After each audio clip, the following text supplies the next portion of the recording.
Section 258. Yudhishthira said, "Why did that high-souled one give away a drona of corn, and O eminently pious one, to whom and in what prescribed way did he give it? Do thou tell me this. Surely I consider the life of that virtuous person as having borne fruit with those black pieces." The possessor himself of the six attributes, witnessing everything, was well pleased. Vyasa said, "There lived, O king, Kshetra, a virtuous man, sage, Mudgala by name, and he was truthful and free from malice and of subdued senses, and he used to lead the Sila and Uncha modes of life.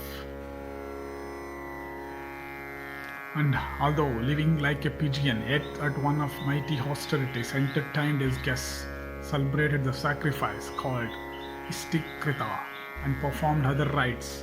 And that sage, together with his son and wife, ate for a fortnight, and during the other fortnight led the life of a pigeon, collecting a drona of corn, and celebrating the Darsa and Paurnamasya sacrifices. That one devoid of guile used to pass his days by taking the food that remained after the deities and the guests had eaten.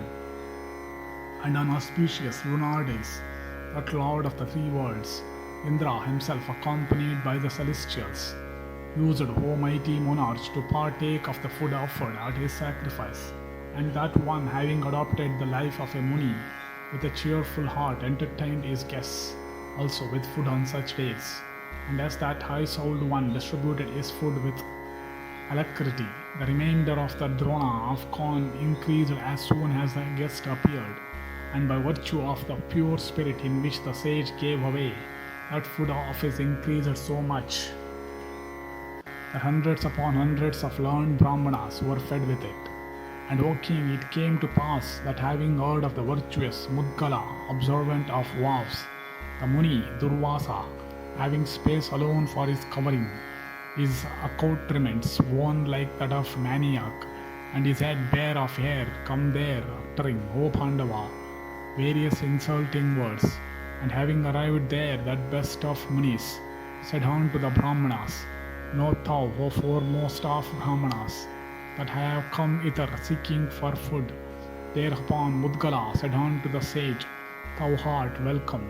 And then offering to that maniac of an ascetic, affected by hunger, water to wash his feet and mouth, that one observant of the vow of feeding guests respectfully placed before him excellent fare.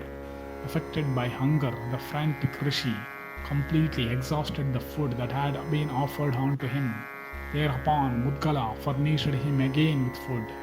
Then, having eaten up all that food, he besmeared his body with the unclean hearts and went away as he had come. In this manner, during the next season, he came again and ate up all the food supplied by that wise one, leading the Uncha mode of life. Thereupon, without partaking any food himself, the sage Mudgala again became engaged in collecting corn, following the Uncha mode.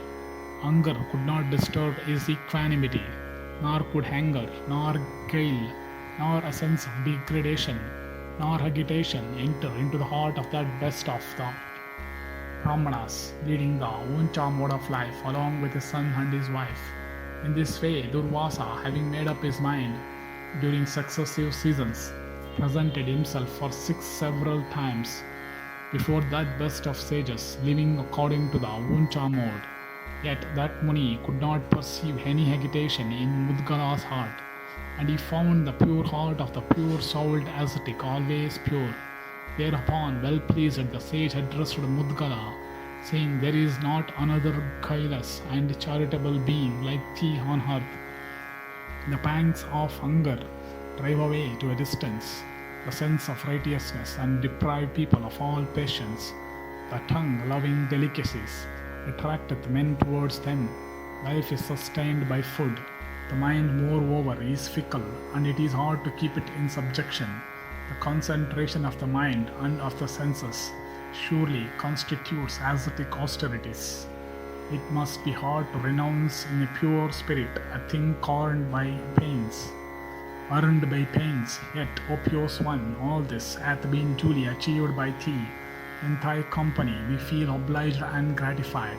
Self-restraint, fortitude, justice, control of the senses and our faculties, mercy and virtue, all these are established in thee.